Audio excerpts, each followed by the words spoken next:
एक ऐसा हॉस्पिटल जो काफी पुराने समय से मौजूद है और एक ऐसा कमरा जहाँ पर एक आत्मा को कैद करके रखा गया है। तो जब ये दरवाजा खुलेगा तो क्या होने वाला है और इस आत्मा की असली कहानी क्या है, ये हम आज की वीडियो में देखने वाले हैं। इस मूवी का नाम है निनी तोआक, जो कि एक इंडोनेशियन मूवी है।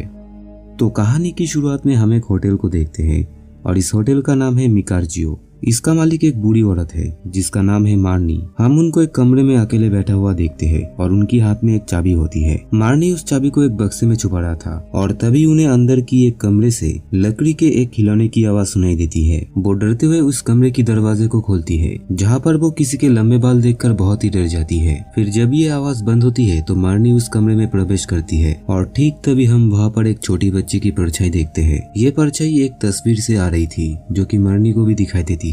अब देखते ही देखते ये बच्ची तस्वीर से बाहर आती है और मारनी को मार डालती है। फिर यहाँ पर सीन कट होता है। अगले सीन में हम मारनी के परिवार को उसके कब्र के सामने देखते हैं। मारनी की दो पोतियां थी, एक नदीने और एक नाया। नदीनी के साथ उसका मंगेतर भी यहाँ पर मौजूद था और उसका नाम था बेन। तो यहाँ पर हम दोनों को अपनी दादी की मौत से बहुत ही परेशान होते हुए देखते हैं। अब नदीने बताती है कि हमेशा उसकी दादी नदीने और नाया की माता पिता की मौत की जिम्मेदार मानती थी, तो इसीलिए वो नदीने और नाया के साथ ज्यादा वक्त बिता नहीं पाई। फिर आगे नदीने अपनी दादी की सामान देखने लगती है, जहाँ पर उसे वही बॉक्स दिखाई देता है जिसमें की मौत वाले दिन मारनी ने उस पर चाबी छुपाई थी। फिर उसी शाम उनकी लॉयर घर में आते हैं, जहाँ पर वो कहते हैं कि मारनी ने बहुत ही पहले ही उस होटल को नदीने और नाया के नाम पर कर दिए थे, पर नदीने इस जिम्मेदारी को नहीं लेना चाहती थी। जिसे सुनकर उनकी लॉयर कहते हैं कि उनकी दादी किसी भी तरह से इस प्रॉपर्टी को अपने घर में ही रखना चाहती थी। अब नदीने को उलझन में देखकर बेन कहता है, हम चाहे तो इस होटल को एक आर्ट गैलरी में तब्दील कर सकते हैं, क्योंकि ये जगह इंडोनेशिया में काफी ऐतिहासिक रहा है।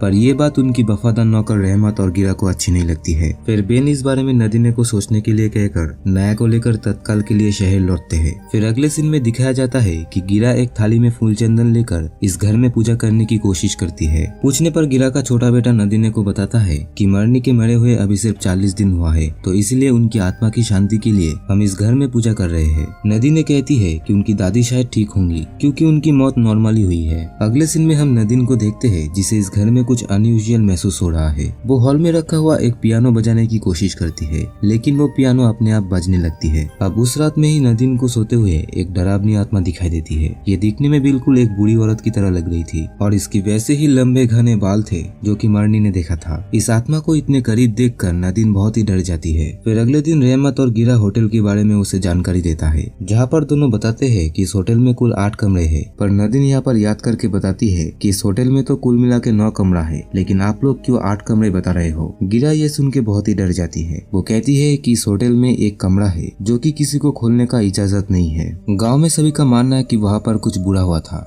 और वो घटना अभी भी उस कमरे में बंद है। नदीन को इन बातों पर यकीन नहीं होता और वो तुरंत ही उस कमरे को खोलने की कोशिश करती है। वो गुस्से में आके कमरे के दरवाजे को धक्का मारता, जहाँ पर वो पूजा वाला सामान नीचे बिखर जाती है। दरवाजे की चाबी ढूंढते हुए नदीन उस बक्से के पास पहुँचती है, पर सरप्राइजली अब इस बॉक्स में चाबी नहीं थी। दूसरी तरफ बेन अपने दोस्त से उस होटल के बारे में पूछता है, जहाँ पर उसे पता चलता है कि एक टाइम पर ये होटल एक गेस्ट हाउस हुआ करता था और ये होटल बिलोंग करता था एक चाइनीज परिवार को। फिर अगले दिन नदीन ब्रेकफास्ट करते हुए बेन से बात करती है। तब बेन अचानक नदीन के खाने में एक फूल की पत्ती नोटिस करता है और ये वही पत्ते थे जिनसे पिछले दिन पूजा होनी थी। नदीन डर के मारे रहमत और गिरा को बुलाती है, लेकिन तब तक सब कुछ नॉर्मल हो चुका था और इस बार नदीन श्योर हो गई थी कि इस घर में कुछ न कुछ तो गड़बड़ है। अब इस प्रॉब्लम का पता लगाने के लिए नदीन एक कैमरा लेकर पूरे घर में घूमती है ताकि कोई भी अजीब एक्टिविटी उस कैमरा में रिकॉर्ड हो सके। इसी दौरान हम फिर से उसी बच्ची को नदीन के आसपास देखते हैं और यहाँ पर नदीन भी उस बच्चे को एक झलक कैमरा में देखती है,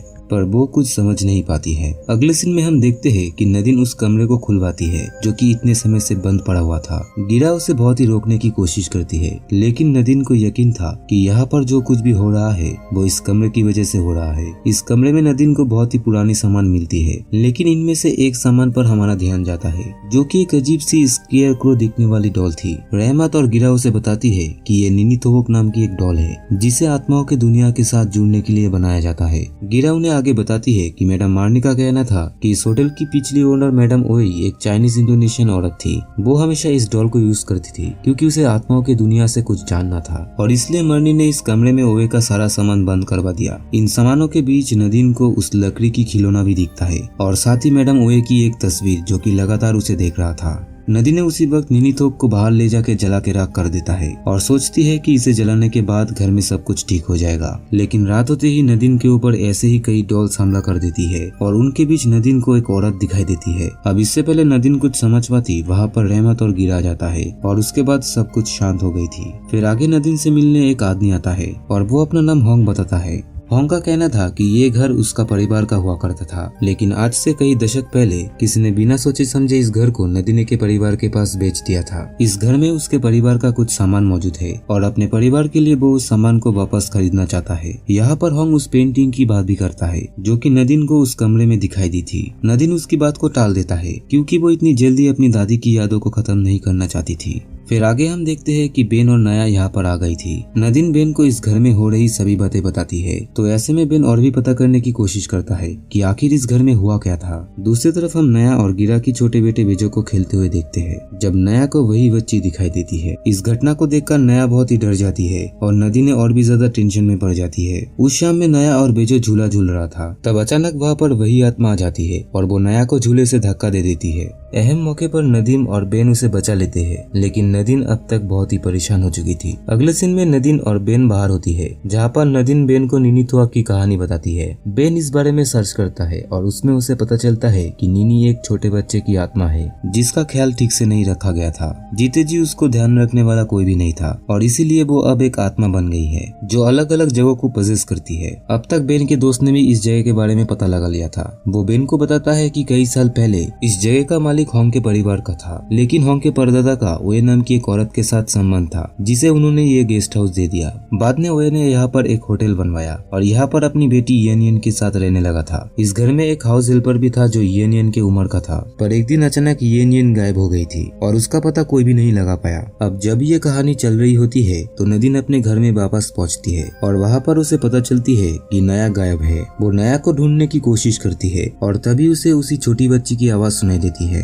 नदीन को अब तक समझ आ गया था कि रहमत और गिरा और भी कुछ जानते हैं। जोर डालने पर गिरा बताती है कि बचपन में मैडम ओए की बेटी येनियन उस नौकर के साथ खेलते हुए गायब हो गई थी। इसके बाद ओबेई अपनी बेटी के लिए बहुत ही परेशान होने लगी थी, जिसके बाद वो निनीथुआ की रिचुअल परफॉर्म करने लगा। निनी उसे सिर्फ बताती है कि येनियन इसी घर में ही है और उसे किसी ने छुपा दिया है। ओबेई ने उसे ढूंढने की बहुत ही कोशिश की, लेकिन वो उसे नहीं मिल पाई और इसलिए उसने अपने आप को 9वें कमरे में मौजूद उस पेंटिंग में कैद कर लिया था और कसम खाई थी कि वो अपने बेटी को ढूंढ कर ही रहेगी। ये आत्मा अभी तक शांति था, लेकिन अब उसे नया में येनियन दिखाई देने लगी, तो इसलिए वो नया को छुपा दिया है और वो तब तक शांत नहीं रहेगी जब तक उसे येनियन नहीं मिलेगी। गिरा की बात सुन के वो बहुत ही परेशानी में आ जाती है और नया को ढूंढने लगती है। इधर रहमत को वही बूढ़ी औरत परेशान करने लगती है और ये और कोई नहीं बल्कि ओवेई है। इसी बीच बेन यहाँ पर आ जाता है और वो रहमत को बचा लेता है। बेन कहता है कि उसके दोस्त ने यहाँ की सारी कहानी बता दिया है। वो बताता है कि बचपन में जो नौकर येनियन के साथ रहता था वो और कोई नहीं बल्कि रहमत है। फिर बेन और नदीन के जोर देने पर वो बताता है कि बचपन में उसकी वजह से ही येनियन गायब हुई थी।